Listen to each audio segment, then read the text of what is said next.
जय हिंद दोस्तों, मैं मानिक नायक आप सबको अपने YouTube चैनल पर वेलकम करता हूं। और आज हम लोग बात करने वाले BPSC 70 प्रीलिम्स के रिगार्डिंग एवटूरिया 7500 सीरीज का सेट नंबर 13 को यहाँ पे डिस्कस करेंगे। स्टार्ट करते हैं पहले क्वेश्चन से। इससे पहले हम स्टार्ट करें, इसका PDF आप हमारे टेलीग्राम चैनल से डाउनलोड कर सकते हैं। टेलीग्राम चैनल का लिंक जो है हमारे डिस्क्रिप्शन में दिया हुआ है, आप उसको ज्वाइन कर सकते हैं। पहला क्वेश्चन यहाँ पे देखेंगे। फर्स्ट क्वेश्चन आते हैं, स्टार्ट करते हैं। किस प्रकार का तत्व जो है उष्मा एवं विद्युत का कुचालक होता है? तो कौन जो होता है उष्मा और विद्युत का कुचालक होता है? तो आपका गैर धातु इसका करेक्ट आंसर हो जाएगा। तो उष्मा और विद्युत का कुचालक होता है गैर धातु हो जाएगा, ऑप्शन बी इसका करेक्ट आंसर हो जाएगा। नेक्स्ट है, किसी गैस को द्रव्य में बदलने के लिए कौन सी स्थिति सबसे अनुकूल होती है? तो सबसे अनुकूल होता है आपको क्या करना है, प्रेशर को ज़्यादा करना है और तापमान को कम कर देना है। तो आपका वहाँ पे क्या जाएगा, तो आंसर हमारा जाएगा उच्च दाब होना चाहिए और कम तापमान होना चाहिए। टेम्परेचर लेस होना चाहिए, प्रेशर हाई होना चाहिए। ठीक है, तो ऑप्शन ए इसका करेक्ट आंसर हो जाएगा। प्रति चुंबकीय पदार्थ, क्वेश्चन है हमारा, प्रति चुंबकीय पदार्थ की चुंबकीय प्रकृति कैसी होती है? तो कैसी होती है आपका? ऋणात्मक होती है। आपका ऑप्शन बी इसका करेक्ट आंसर हो जाएगा। प्रति चुंबकीय पदार्थ की चुंबकीय प्रकृति होती है ऋणात्मक होती है, ऑप्शन बी हो जाएगा। नेक्स्ट है, जैव सुरक्षा पर कार्टेजिना प्रोटोकॉल का मुख्य उद्देश्य क्या था? तो कार्टेजिना प्रोटोकॉल में क्या हुआ था आपका यहाँ पे कि जीवित संशोधित जीवों को सुरक्षा संचालन और उपयोग के लिए नियम और प्रक्रिया स्थापित करना था। तो कार्टेजिना प्रोटोकॉल से संबंधित आपका किससे? तो जीवित संशोधित जीवों के सुरक्षित संचालन और उपयोग के लिए नियम और प्राकृतिक प्रक्रिया स्थापित करना था। नेक्स्ट है, निम्नलिखित में से कौन सा पदन्यास ह्रासमान चालकता के क्रम में किया गया है? पदन्यास ह्रासमान चालकता के क्रम में किया गया है कौन सा? तो ये हो जाएगा आपका चांदी, तांबा, एल्युमिनियम, इस्पात। सबसे ज़्यादा चांदी में, फिर तांबा में, फिर एल्युमिनियम, इस्पात। नेक्स्ट है, पॉलीथीन ग्लाइकॉल का उपयोग किस प्रकार के अपमार्जकों के निर्माण में होता है? तो किस में होता है? तो आपका अनआयनिक अपमार्जक। ठीक है, तो यहाँ पे पॉलीथीन ग्लाइकॉल का उपयोग जो है किस प्रकार के अपमार्जकों के निर्माण में होता है? तो यहाँ पे अनआयनिक अपमार्जक हो जाएगा, ऑप्शन सी हो जाएगा। नेक्स्ट है, अणुओं की गतिज ऊर्जा का बढ़ता हुआ क्रम कौन सा हो जाएगा? तो सबसे ज़्यादा इनका जो ऊर्जा होगा किस में हो जाएगा? गैस में होगा, फिर द्रव में होगा, फिर उसमें करेंगे। तो सात का क्या हो जाएगा? ऑप्शन ए हो जाएगा। सबसे ज़्यादा गैस में होगा, फिर द्रव में होगा, फिर सॉलिड में होगा, ऑप्शन ए हो जाएगा हमारा। नर में शुक्राणु जनन का नियम जो आपका रेगुलेशन किसके द्वारा किया जाता है? तो ये जो रेगुलेशन होता है आपका एंड्रोजन के द्वारा रेगुलेशन होता है।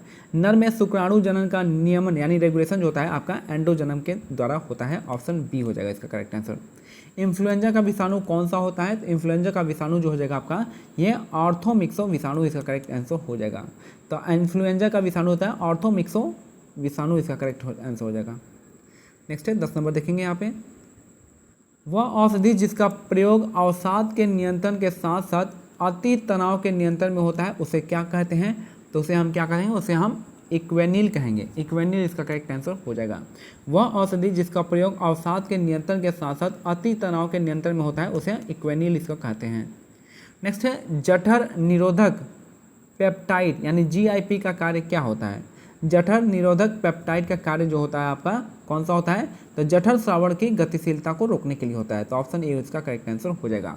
तो जठर निरोधक पेप्टाइड जो होता है आपका जठर श्रावण की गतिशीलता को रोकने के लिए होता है। निम्न में से किस ऊतक में पुनरुद्भवन की अत्यधिक क्षमता पाई जाती है? तो किस में पाई जाती है? तो आपका उपकला ऊतक में। काफ़ी टफ है, साइंस के वर्ड थोड़े से क्या होते हैं, टफ होते हैं, जो कि बोलने में थोड़ा दिक्कत होता है। निम्नलिखित में से किस ऊतक में पुनरुद्भवन की अत्यधिक क्षमता पाई जाती है? अब देख लीजिएगा इसको, यह हो जाएगा आपका आंसर इसका उपकला ऊतक में।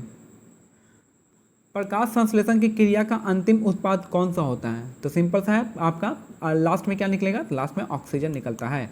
तो आपका फोटोसिंथेसिस के प्रोसेस में अंतिम उत्पाद जो लास्ट प्रोडक्ट निकलता है वो आपका ऑक्सीजन निकलता है। लैंगिक जनन का उत्पाद समानता क्या होता है, क्या उत्पन्न करता है? तो लैंगिक जन्म जो आपका यहाँ पे नए अनुवांशिक युग्म जिसमें विभिन्नताएं आती है तो इसको क्या करता है? उत्पन्न करता है। तो लैंगिक जनन का उत्पादक समानता आपका नए अनुवांशिक युग्म जिससे विभिन्नताएं आती है, इसका सी इसका करेक्ट आंसर हो जाएगा। गृहिणी की उपकला द्वारा स्रावित कोलेसिटोकानिन कोलेस्टिकोकानिन नामक जठरांत्रिय हार्मोन क्रमशः किन अंगों को उनके स्रावों का विसर्जन के लिए किया करते हैं? तो किसके लिए करते हैं? ये हो जाएगा आपका अग्नाशय और पित्ताशय हो जाएगा। यहाँ देखिएगा, ग्रहणी की उपकला द्वारा स्रावित कोलेस्टिकोकानिन नामक जठरतंत्रीय हार्मोन क्रमशः किन अंगों को उनके स्रावों का विसर्जन करने के लिए सक्रिय करते हैं? तो अग्नाशय और पित्ताशय हो जाएगा। नेक्स्ट है, मेगास्थनीज के अनुसार मौर्यकालीन समाज में स्त्रियों की दशा के संबंध में कौन सा कथन सत्य है? तो यहाँ 16 का आंसर क्या हो जाएगा? यहाँ पे जो आंसर हो जाएगा 1 2 3 हो जाएगा आपका। सत्ताधारी वर्ग में बहुविवाह का प्रचलन था, तो सामान्यतः वहाँ उस टाइम में बहुविवाह का प्रचलन रहता था।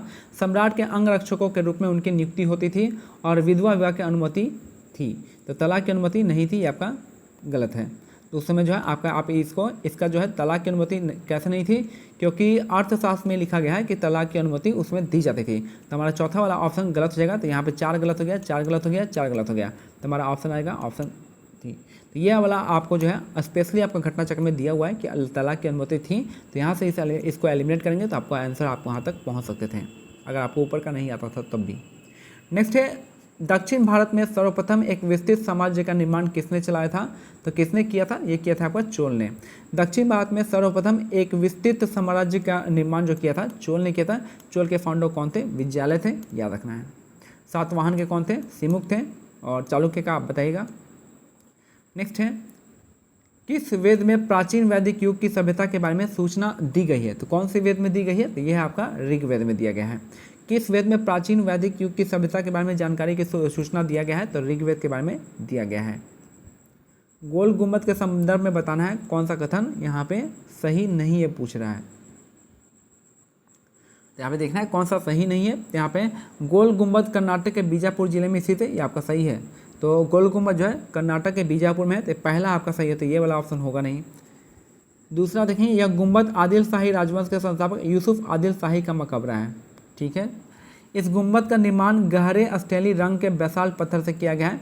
यह विश्व का दूसरा सबसे बड़ा मकबरा है। तो ये भी क्या है आपका?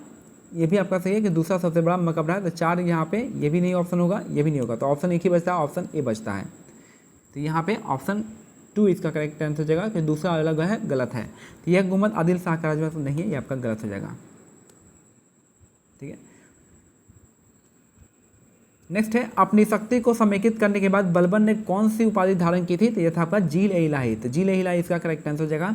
तो अपनी शक्ति को समेकित करने के बाद जो है बलबन ने कौन सी उपाधि धारण की थी? तो जील-ए-इलाही का धारण किया था। बलबन जो है आपका, इसका पूरा नाम गयासुद्दीन बलबन हो जाएगा और इसने जो है ब्लड एंड आयरन पॉलिसी की स्थापना की थी। इसके इसने एक मिलिट्री विभाग बनाया था जिसका क्या नाम था? आप मेरे को नाम बताएंगे मिलिट्री विभाग का। निम्नलिखित में से किस पुस्तक के द्वारा दारा सिकों ने लिखा था?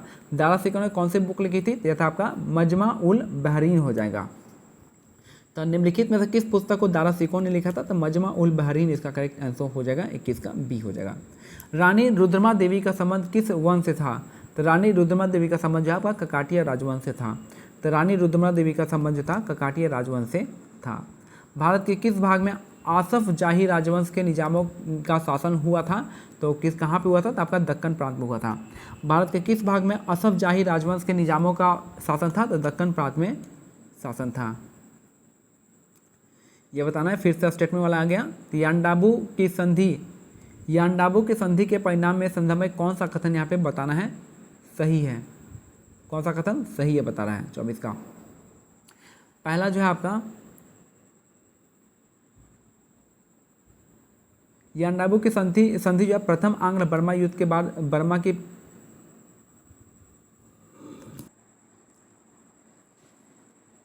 क्वेश्चन है आपका, इसके बारे में बताना था। तो यहाँ पे हमारा जो आंसर हो जाएगा केवल 2 और 3 हो जाएगा। पहला क्वेश्चन यहाँ पहला ऑप्शन जो गलत है, बाकी दूसरा जो है तीसरा सही है। अंग्रेजों को 10 लाख पाउंड स्टर्लिंग का मुआवजा देने का वादा किया गया था और ब्रिटिश व्यापारियों को सुरक्षा की गारंटी देने का वादा किया गया था। ये दोनों स्टेटमेंट क्या है? सही है। बाकी ये वाला आपका गलत है, ये आपका गलत है। देख लीजिएगा, यादव की संधि किसके साथ हुई थी? आप बर्मा के साथ हुई थी। और ये आपका कौन से बर्मा के साथ युद्ध हुई थी? आप इसको देख लीजिएगा थोड़ा डिटेल में। नेक्स्ट है, प्रथम भारतीय किसान स्कूल की स्थापना किसने की थी? तो ये जो स्थापना हुई थी आपका एम जी रंगा ने किया था। प्रथम भारतीय किसान स्कूल की स्थापना एनजी रंगा ने किया था।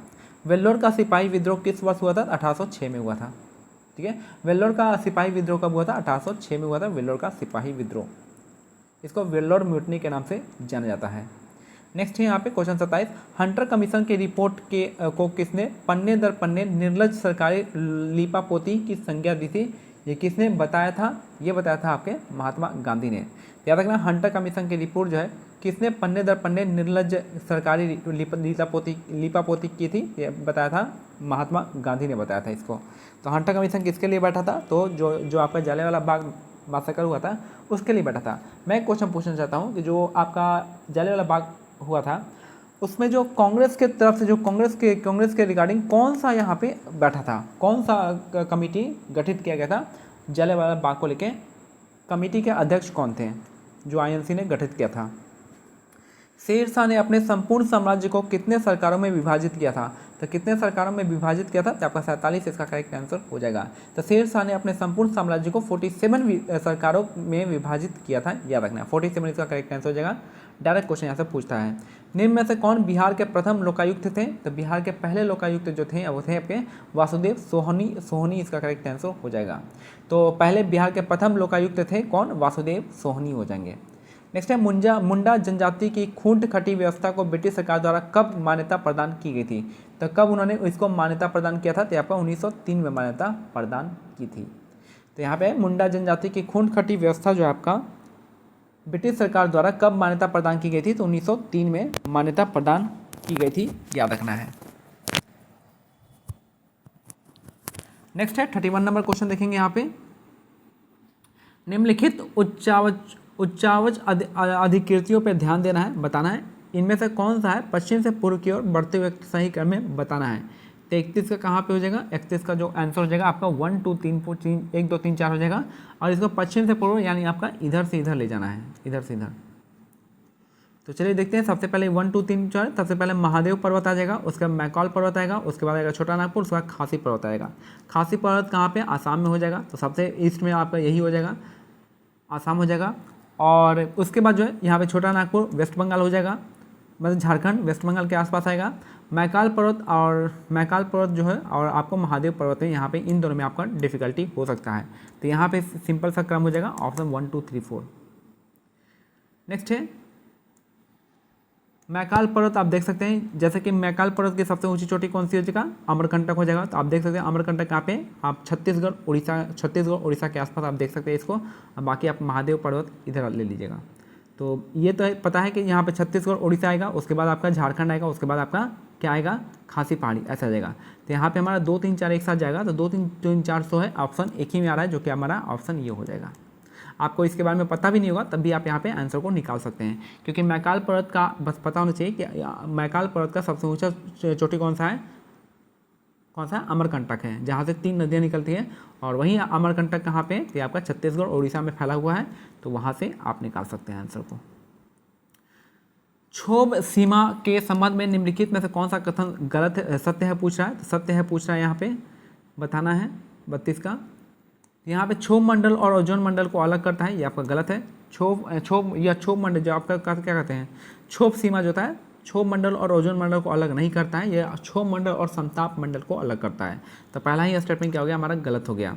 यह तापमान लगभग स्थिर रहता है, तापमान स्थिर आपका यहाँ पे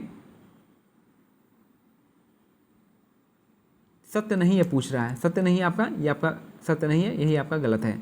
बाकी आपका यहाँ पे तापमान जो है आपका स्थिर रहता है, इसमें इसकी मोटाई जो है 1 से 1.5 के बीच में पाई जाती है, और इसकी निचली सीमा पर जेट हवाएं चलती है, याद रखना है। बाकी आपका जो है यहाँ पे पहला ही ऑप्शन जो है इसका आंसर हो जाएगा ऑप्शन ए।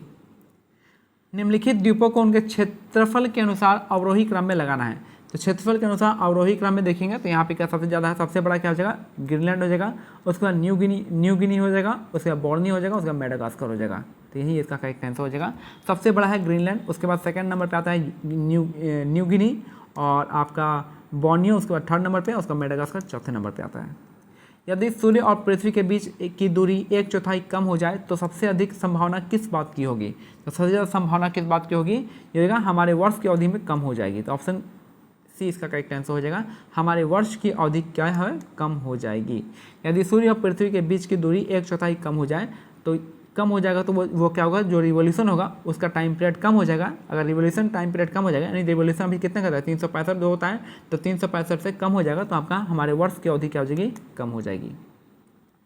44वें संविधान संशोधन के पश्चात राष्ट्रपति को निम्नलिखित परिस्थितियों में राष्ट्रीय आपातकाल घोषित करने का अधिकार प्राप्त है।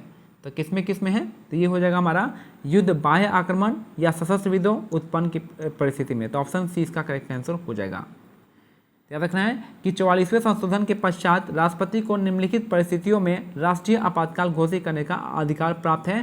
कब, युद्ध, बाह्य युद्ध में या फिर सशस्त्र विद्रोह। ऑप्शन सी इसका करेक्ट आंसर हो जाएगा, युद्ध, बाह्य आक्रमण या फिर सशस्त्र विद्रोह हो जाएगा, आर्म रेबेलियन। नेक्स्ट है, इनमें से किसने कहा भारतीय न्यायपालिका विलासी मुकदमेबाजी से ग्रसित है। तो किसने कहा था, तो आपका एन.वी. रमन्ना ने कहा था। तो इनमें से किसने कहा भारतीय न्यायपालिका विलासी मुकदमेबाजी से ग्रसित है, तो एन.वी. रमन्ना इसका करेक्ट आंसर हो जाएंगे। Pakistan and the partition of India पुस्तक के लेखक कौन है, तो इसके लेखक हैं आपके डॉक्टर भीमराव अंबेडकर हो जाएंगे। तो Pakistan and the partition of India पुस्तक के लेखक हैं doctor Bhimrao Ambedkar, Pakistan and the partition of India. Next है, निम्नलिखित में से किस अधिनियम के तहत लॉर्ड कॉर्नवालिस को अपनी काउंसिल के फैसलों को रद्द करने का अधिकार मिल गया था। तो काउंसिल के डिसीजन को रद्द करने का अधिकार इनको किससे मिला था, तो 1786 के एक्ट से मिल गया था। याद रखना है कि किस अधिनियम के तहत कॉर्नवालिस को अपने काउंसिल के फैसलों को रद्द करने का अधिकार था, तो ये था आपका एक्ट ऑफ 1786 हो जाएगा।